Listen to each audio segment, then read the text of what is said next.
বাঁচাতে নয়, ফের নির্যাতনের জন্য ইনহেলার কিনে আনা হয়েছিল যাতে সুস্থ করে আরো অত্যাচার করা যায়। কসবা গণধর্ষণ মামলায় আলিপুর আদালতে চাঞ্চল্যকর তথ্য পুলিশের। ধৃত মনোজিৎ মিশ্র, জায়েব আহমেদ ও প্রমিত মুখোপাধ্যায়কে আরো 7 দিন পুলিশ হেফাজতে রাখার নির্দেশ দিয়েছেন বিচারক।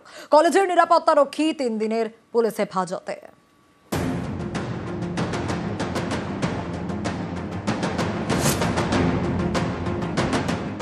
বুধবার সাউথ ক্যালকাটা ল কলেজে গণধর্ষণের অভিযোগ। পরদিনই ধরা পড়ে মূল অভিযুক্ত মনোজিৎ মিশ্র এবং জায়েব আহমেদ ও প্রমিত মুখোপাধ্যায়। গ্রেপ্তার করা হয় কলেজের নিরাপত্তারক্ষী পিনাকি বন্দ্যোপাধ্যায়কেও।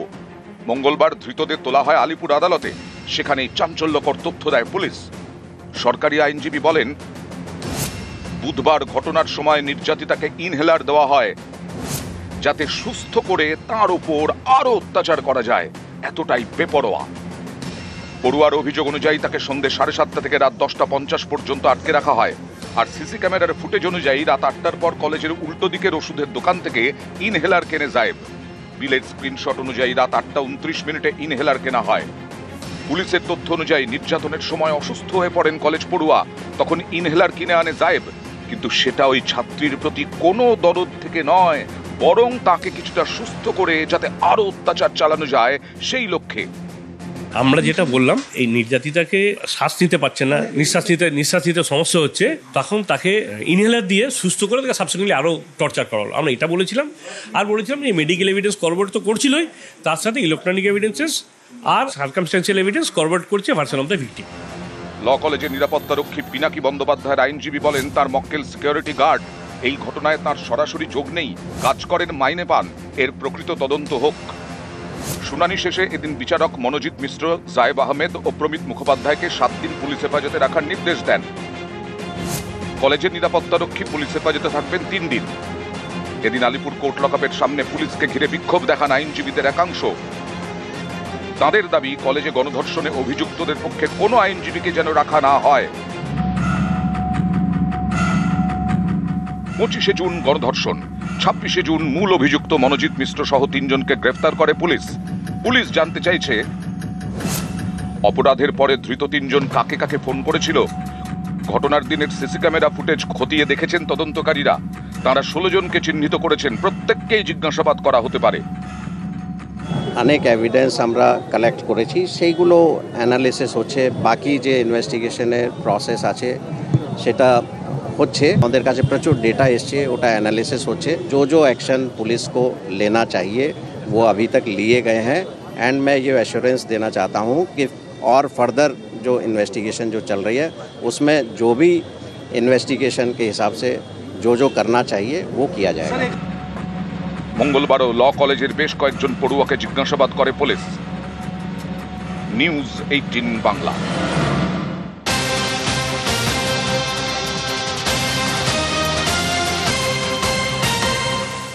আর এবার নজর রাখতেই হচ্ছে, ক্যাম্পাসে গণধর্ষণ মামলায় বিশেষ সরকারি আইনজীবী নিয়োগ হলো। বিভাস চট্টোপাধ্যায়কে স্পেশাল পিপি নিয়োগ করলো রাজ্য। আরো ডিটেল আপডেট নেব। সান্নিক রয়েছে আমার সঙ্গে। সান্নিক, সাম্প্রতিক অতীতে একাধিক গুরুত্বপূর্ণ মামলায় বিশেষ সরকারি আইনজীবী হিসেবে সাফল্য কসবা ল কলেজের এই প্রাক্তনীর।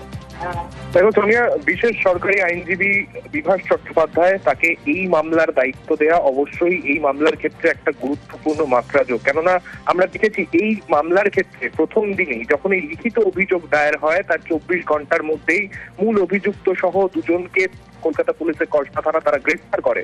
এবং এই ক্ষেত্রে যাতে এর পরের যে প্রসেস, অর্থাৎ যে জুডিশিয়াল প্রসেস রয়েছে, সেই প্রসেসে যাতে কোনো রকম ভাবে ন্যায় বিচার পাওয়ার ক্ষেত্রে দেরি না হয়, সেই কারণে এবার বাড়তি উদ্যোগ দেখালো রাজ্য সরকার এবং রাজ্যের বিশেষ সরকারি আইনজীবী অর্থাৎ স্পেশাল পাবলিক প্রসিকিউটর বিভাস চট্টোপাধ্যায়কে এই মামলায় দায়িত্ব দেওয়া হলো, যিনি এরপর থেকে এই মামলায় সওয়াল করবেন।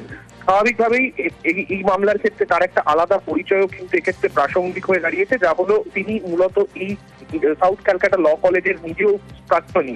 তাই সেক্ষেত্রে যে কেসের সঙ্গে তার কলেজের নাম ওতপ্রোতভাবে জড়িয়ে রয়েছে, সেই কেসে যার সওয়াল করা, সরকার পক্ষের হয়ে তার এই সওয়াল করা, সেটা কিন্তু আলাদাভাবে এই মামলার ক্ষেত্রে একটা আলাদা মাত্রা যোগ করবে, তা বলাই যায়। সোনিয়া, ল কলেজে গণধর্ষণের পরে মঙ্গলবার গভর্নিং বডির বৈঠক। আর এই গভর্নিং বডি নিয়ে নানা প্রশ্ন। কলেজের গভর্নিং বডিতে কিভাবে ভাইস প্রিন্সিপালের স্বামী মনোজিৎ মিশ্রের বিরুদ্ধে থানায় রয়েছে ভুরি ভুরি অভিযোগ, তারপরেও কিভাবে গভর্নিং বডির সুপারিশে কলেজের অস্থায়ী পদে নিয়োগ। 25শে জুন সেদিন সাউথ ক্যালকাটা ল কলেজের মধ্যে ছাত্রীকে গণধর্ষণ করা হয় বলে অভিযোগ। এই ঘটনায় ধৃত কলেজের এক অস্থায়ী কর্মী, 2 পড়ুয়া এবং একজন নিরাপত্তা রক্ষী। কলেজের মধ্যে ছাত্রীকে গণধর্ষণ, এই অভিযোগ ঘিরে তোলপাড়। অনির্দিষ্টকালের জন্য সাউথ ক্যালকাটা ল কলেজ বন্ধ। এই পরিস্থিতিতে মঙ্গলবার অবশেষে বৈঠক করল কলেজের গভর্নিং বডি। সেই বৈঠক নিয়ে উঠছে নানা প্রশ্ন। সাউথ ক্যালকাটা ল কলেজের ভাইস প্রিন্সিপাল নয়না চট্টোপাধ্যায়, তার স্বামী শুভ্রাংশু শেখর চট্টোপাধ্যায়। অনেকেরই প্রশ্ন, ভাইস প্রিন্সিপালের স্বামী কেন কলেজের গভর্নিং বডিতে? এসএস চ্যাটার্জিকে আপনারা জিজ্ঞেস করছিলেন যে আপনি হাজব্যান্ড হয়ে কি করে গভর্নিং বডিতে আছেন, সেটা তো হায়ার এডুকেশন বলতে পারবে। সেখানে নিকটাত্মীয় কেউ থাকতে পারে কিনা আপনারাই জিজ্ঞেস করছিলেন, ওই ব্যাপারে আমি কি করব। গণধর্ষণে মূল অভিযুক্ত মনোজিৎ মিশ্র এই ল কলেজেরই প্রাক্তনী, নানা কাণ্ড ঘটিয়েছে। তার বিরুদ্ধে ডজন খানেক এফআইআর। এ হেন মনোজিৎ চাকরিও পেয়ে গেছে সেই ল কলেজেই। অস্থায়ী কর্মী হিসেবে তাকে নিয়োগের সুপারিশ করে কলেজের গভর্নিং বডি। আমি ভাইস প্রিন্সিপাল, মাত্র গভর্নিং বডি আছে, গভর্নিং বডি থ্রুতে অ্যাপয়েন্টমেন্ট হয়েছে। গণধর্ষণের অভিযোগে জালে ল কলেজের ত্রাস মনোজিৎ মিশ্র। তার কল রেকর্ড থেকে পুলিশ জানতে পেরেছে 25শে জুন কলেজে ধর্ষণের অভিযোগ ওঠার পরের দিনই ভাইস প্রিন্সিপালের সঙ্গে ফোনে কথা বলে মনোজিৎ মিশ্র।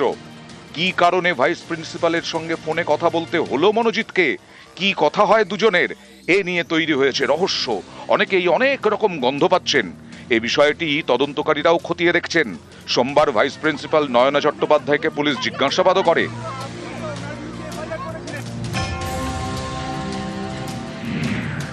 দু 2012 দক্ষিণ কলকাতার ল কলেজে ভর্তি হয় মনোজিৎ মিশ্র। তারপর থেকেই কলেজে বিভিন্ন গোলমালে নাম জড়ায়, মারামারিতেও অভিযুক্ত। 2014 কলেজ থেকে নাম বাদ দেওয়া হয় মনোজিতের। 3 বছর পর 2017 ফের ল কলেজে ভর্তি হয়।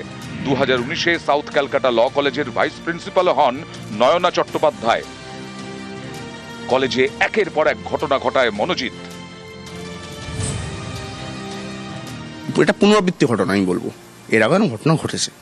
সেই সময় যদি সে অভিযোগকারিনী অভিযোগ করতেন, তাহলে আজ হয়তো আমার এই বোনটির এই অবস্থা হতো না। 17 থেকে 22 হচ্ছে টেনিয়র ছিল পড়াশোনার, 17 থেকে 18 কলেজে ছিল। ওই যে 1 বছর ছিল, 1 বছরের মধ্যেই কলেজে আজ যে ঘটনাটি ঘটেছে সেরকমই প্রায় মানে অত্যন্ত নিন্দনীয় না হলেও ওরকম ধরনের অসভ্য ঘটনা কলেজের মধ্যে বিগত দিনে ঘটতেছিল। আমরা যখন ফার্স্ট ইয়ারে ছিলাম, আমরা যখন এসছি তার 2 উইকস পরেই এই পিকনিকটা অর্গানাইজ হয়েছিল, যেখানে আমরা বাজবাজ যাচ্ছিলাম। তারপর আমার একটা বন্ধুকে ও ডেকেছে, ওখানে গিয়ে ওকে মানে বাজেভাবে টাচ করছি। That time when we were in first year, it was very difficult to speak up against him. এসবের পরেও কলেজে গভর্নিং বডির সুপারিশে 2024 সাল থেকে কলেজের অস্থায়ী কর্মী পদে চাকরি করছে মনোজিৎ। শুধু তাই নয়, ইতিমধ্যে তার চাকরির চুক্তির মেয়াদও বাড়ানো হয়েছে। অনেকের প্রশ্ন, এই মনোজিৎ যে কলেজের ত্রাস, নানা বেয়াদপি করে বেড়ায়, এসবের কি কিছুই জানতেন না ভাইস প্রিন্সিপাল? কেন তিনি মনোজিতের বিরুদ্ধে কোনো পদক্ষেপ করেননি? তাৎপর্যপূর্ণ বিষয় হলো, পুলিশ তদন্তে জানতে পেরেছে গণধর্ষণের অভিযোগ ওঠার পর এই ভাইস প্রিন্সিপালের সঙ্গেই ফোনে কথা বলে প্রধান অভিযুক্ত মনোজিৎ। আমরা বরাবরই কথা বলতে চেয়েছি, কিন্তু নানা রকম কারণে সেটা হয়ে ওঠেনি, বা উনি জানা সত্ত্বেও বোঝা সত্ত্বেও প্রপারলি স্টেপস নিতে পারেননি। নিউজ 18 বাংলা। 25শে জুন গত বুধবার দক্ষিণ কলকাতার ল কলেজে গণধর্ষণ করা হয় বলে অভিযোগ। অবশেষে মঙ্গলবার বৈঠক করল কলেজের গভর্নিং বডি। সেই বৈঠকে একাধিক সিদ্ধান্ত নেওয়া হয়েছে। কি কি সিদ্ধান্ত? অস্থায়ী কর্মীর চাকরি থেকে বরখাস্ত মনোজিৎ মিশ্র, বেতন ফেরত দিতে হবে মনোজিৎকে, বহিষ্কৃত 2 পড়ুয়া প্রমিত মুখোপাধ্যায় এবং জায়েব আহমেদও। আরও একাধিক সিদ্ধান্ত নেওয়া হয়েছে গভর্নিং বডির মিটিংয়ে। কি সেই সব সিদ্ধান্ত? নতুন নিরাপত্তা সংস্থাকে দায়িত্ব দেওয়া হবে। কলেজে মহিলা নিরাপত্তা রক্ষী থাকবে। কলেজের বাইরে এবং ভেতরে সিসি ক্যামেরা বাড়ানো হবে। পরিস্থিতি স্বাভাবিক হলে ক্লাস শুরু হবে। কলেজ খোলা থাকবে সকাল 7টা থেকে দুপুর 2টো পর্যন্ত। তারপর পড়ুয়া, অধ্যাপক বা কর্মীরা কেউ কলেজে থাকতে পারবেন না। স্টুডেন্টস আইডি দেখিয়ে কলেজে ঢুকবেন পড়ুয়ারা। বহিরাগতদের ঢোকা বন্ধ।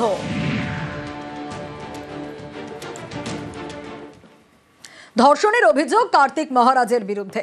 থানায় হাজিরা দিতে বলা হলো, কিন্তু তিনি গেলেন না। হাজিরা এড়িয়ে তিনি কোথায় গেলেন? হাইকোর্টে। নবগ্রাম থানায় হাজিরা দিলেন না কার্তিক মহারাজ। ধর্ষণের অভিযোগে আজ কার্তিক মহারাজকে পুলিশ তলব করে। কাজের টোপ দিয়ে ধর্ষণে অভিযুক্ত কার্তিক মহারাজ। আর কার্তিক মহারাজের আবাসিক স্কুলেও পুলিশ হাজির হয়। স্কুলের প্রধান শিক্ষিকাকে নোটিশ ধরায়। বুধবার নবগ্রাম থানায় হাজিরার নির্দেশ। আজ পুলিশি তলবে মহারাজও গড় হাজির ছিলেন। আর এবার দেওয়া হলো প্রধান শিক্ষিকাকে নোটিশ।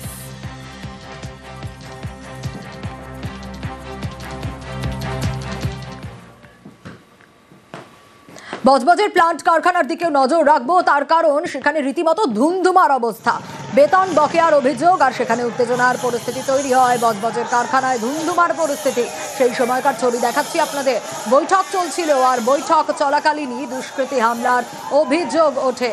রীতিমতো ভাঙচুর চালানো হয়, বাইক গাড়ি ভাঙচুর করা হয়। দেখাচ্ছি সেই সময়কার ছবি। বজবজ, দক্ষিণ 24 পরগনা।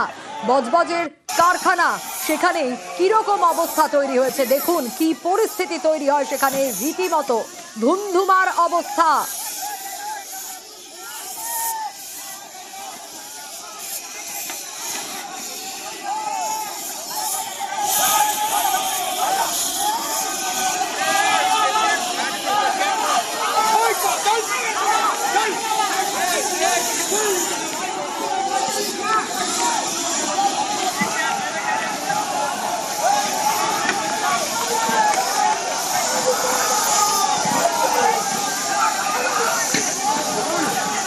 ও মানে বললেও বের হয়ে যায় মানে।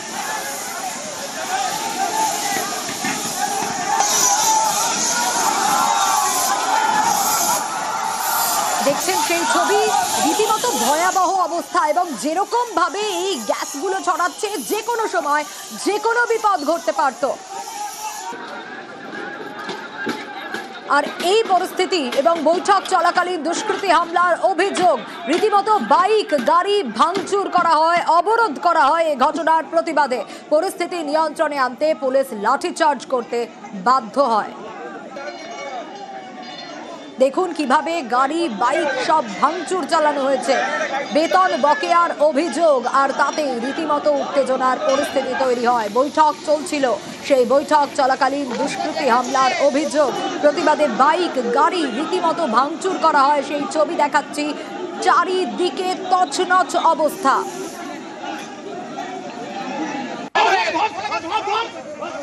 আর এই পরিস্থিতি নিয়ন্ত্রণে আনার জন্য পুলিশ বাধ্য হয় লাঠিচার্জ করতে। সেই ছবি দেখাচ্ছি আপনাদের। বেধড়ক লাঠিচার্জ করা হয় পুলিশের তরফে। তার কারণ যে পরিস্থিতি তৈরি হয়েছিল, যে কোনো সময় বড় বিপদ ঘটতে পারত।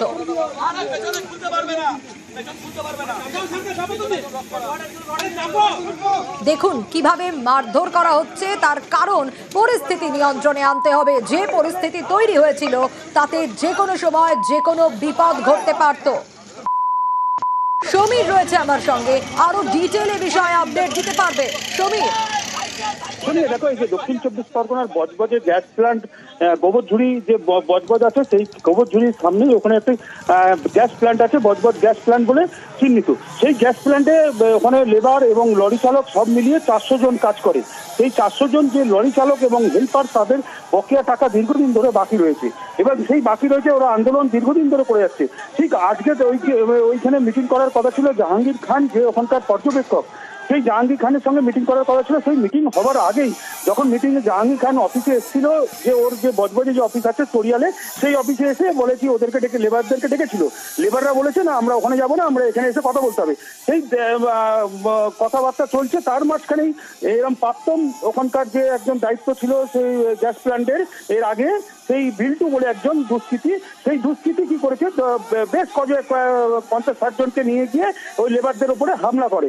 লেবাররা পাল্টা হামলা করে পুরো ওদের বাইক এবং জিপ গাড়ি ভেঙে দেওয়া হয়। যেটা জিপ গাড়িটা জানা যাচ্ছে একটা স্থানীয় বজবজি কাউন্সিলরের জিপ গাড়ি।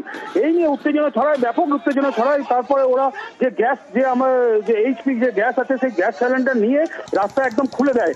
বড় দুর্ঘটনার থেকে বেঁচে গেছে বজবজ। যদি একটু আগুন লেগে রক্ষা পাওয়া গেছে।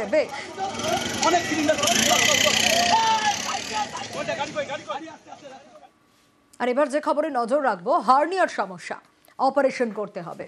ডাক্তারের পরামর্শে তারই নার্সিংহোমে পানিহাটির বাসিন্দা ভর্তি হলেন। কি অভিযোগ, সেখানে হার্নিয়ার বদলে অ্যাপেন্ডিক্সের অপারেশন করা হলো। রোগীর দাবি, স্বাস্থ্যসাথীর টাকা হাতাতেই ইচ্ছে করে হার্নিয়ার বদলে অ্যাপেন্ডিক্সের অপারেশন করেছেন চিকিৎসক। আর চিকিৎসক এ নিয়ে মুখ খুলতে চাননি।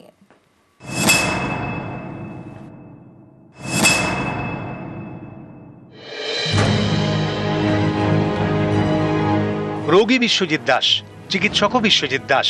সেই চিকিৎসকের বিরুদ্ধে হার্নিয়ার বদলে অ্যাপেন্ডিক্সের অপারেশন করার অভিযোগ।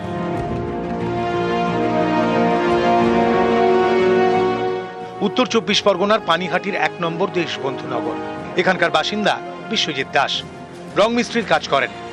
বেশ কয়েকদিন ধরে হার্নিয়ার সমস্যায় ভুগছেন। সম্প্রতি তিনি পানিহাটি হাসপাতালে যান। সেখানে তাকে দেখেন চিকিৎসক বিশ্বজিৎ দাস, সরকারি হাসপাতালের চিকিৎসক। কিন্তু তার নাকি পানিহাটিতেই নার্সিংহোম রয়েছে। অপারেশনের জন্য সেই নার্সিংহোমে ভর্তির পরামর্শ দেন চিকিৎসক বিশ্বজিৎ দাস। রোগীর দাবি, তিনি স্বাস্থ্যসাথী কার্ডে অপারেশনের জন্য চিকিৎসককে বলেন, তাতে রাজি হন চিকিৎসক। সেই মতো অপারেশনও হয়।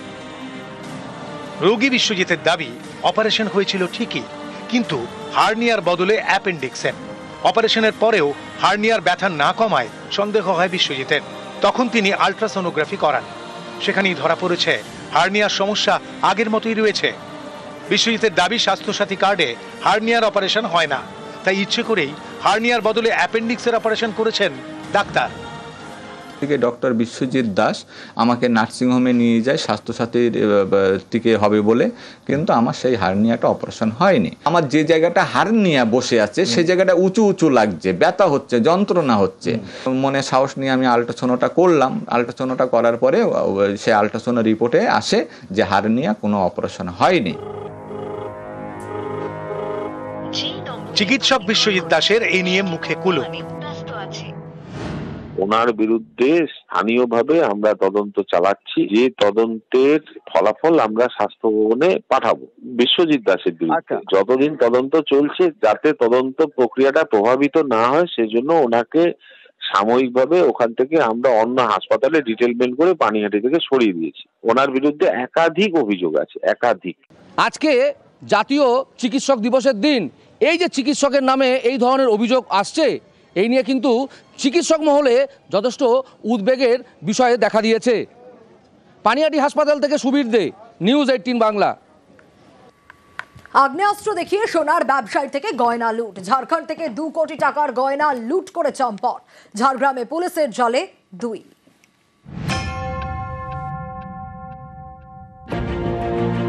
গলি থেকে বাইক নিয়ে একজন বেরোচ্ছিলেন। বাইকটা গলির মুখে আসতেই চালককে জাপটে ধরে রেনকোট পরা এক ব্যক্তি। পিছন থেকে আগ্নেয়াস্ত্র হাতে আসে আরেকজন। বাইক থেকে চালককে নামিয়ে তার দিকে আগ্নেয়াস্ত্র তাক করে। তাকে রাস্তায় ফেলে 2টি ব্যাগ নিয়ে 2 দুষ্কৃতী দৌড়ে পালায়। সোমবার সন্ধ্যায় ঝাড়খণ্ডের চাকুলিয়া বাজারে এভাবেই সোনার গয়না লুট করে পালায় দুষ্কৃতীরা। বাইকে যিনি ছিলেন তিনি অরিজিৎ নন্দী। ঝাড়খণ্ডের চাকুলিয়ার বাজারেই তার সোনার দোকান। সোনার গয়না নিয়ে দোকানে যাওয়ার পথেই লুট। সোনার ব্যবসায়ীর মাথায় বন্দুক ঠেকিয়ে প্রায় 2 কোটি টাকার সোনার গয়না লুট। 3 জন দুষ্কৃতী একটি মোটরসাইকেলে করে আমাদের দোকানে আসে এবং গান পয়েন্টে আমাদের দোকান থেকে প্রায় 2 কোটি টাকার সোনার অর্নামেন্টস ছিনতাই করে। আমরা চাকুলিয়া থানায় জানাই। ঝাড়খণ্ডের সীমানা ঘেঁষা ঝাড়গ্রামের জামবনি। পড়শি রাজ্যের পুলিশ অনুমান করেছিল দুষ্কৃতীরা ঝাড়গ্রামে পালাতে পারে। সেই মতো ঝাড়খণ্ডের চাকুলিয়া থানার পুলিশ জামবনি থানাকে সতর্ক করে। জামবনির পরিহাটিতে নাকা চেকিং শুরু করে দেয় পুলিশ। 2টি বাইক চেপে 3 জন আসছিল। নাকা চেকিং দেখে তারা পালানোর চেষ্টা করে। এই 3 জনের মধ্যে 2 জনকে সোমবার রাতে ধরে ফেলে পুলিশ, আরেকজন পালিয়ে যায়। ধৃত দুজনের মধ্যে একজন ঝাড়খণ্ডের বাসিন্দা নিরঞ্জন গৌড়, আরেকজন বিহারের বাসিন্দা মোহাম্মদ রফিক। ধৃতদের থেকে পাওয়া গিয়েছে ডাকাতি হওয়া সোনার গয়না। গত 22শে জুন রবিবার শিলিগুড়ির হাসমি চকে সোনার দোকানে ক্রেতা সেজে ঢোকে 7 দুষ্কৃতী। দোকানের কর্মীদের হাত বেঁধে আগ্নেয়াস্ত্র উঁচিয়ে হুমকি দেয়, 20 মিনিট ধরে লুটপাট চালায়। দোকান মালিক দাবি করেন প্রায় 11 কোটি টাকার গয়না লুট হয়েছে। সেদিনই হাসমি চক থেকে দুজনকে গ্রেফতার করে পুলিশ, উদ্ধার হয় লুট হওয়া গয়না। তারপরে বিহার থেকে গ্রেফতার করা হয় আরও একজনকে। মঙ্গলবার উত্তরপ্রদেশ থেকে এক মহিলা সহ গ্রেফতার আরও 3 জন। নিউজ 18 বাংলা।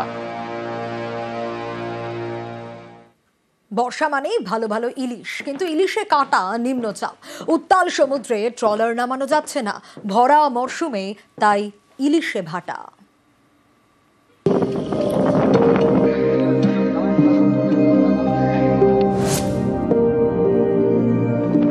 বর্ষাকাল, ইলিশে কুঁড়ি বৃষ্টি, ভালোই ধরা পড়ছিল ইলিশ, কিন্তু এরই মাঝে কাঁটা হয়ে হাজির নিম্নচাপ, তাই ইলিশ ধরায় ভাটা।